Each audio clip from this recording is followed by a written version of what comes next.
Well, last night, something went crashing through here.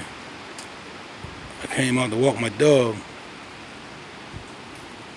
and I want to let my dog through the gate to come down here. The way he come and do his thing, and I heard something crashing through here like a. It didn't sound like no deers. I know how deers run through the woods. I seen like 8, 9 of them run through here.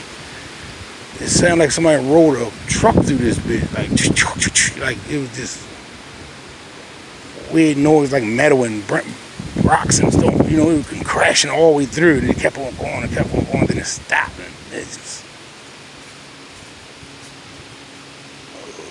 oh, man, whatever it was, it went towards the bigger part of the woods. Cause this little skinny part, and it branched off into Powder Mill, down to Gwynn Falls.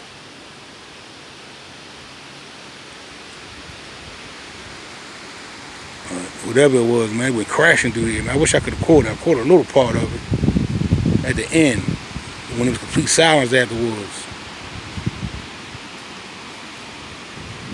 I don't know one thing, he went running down there towards the gate. And he was tailing back.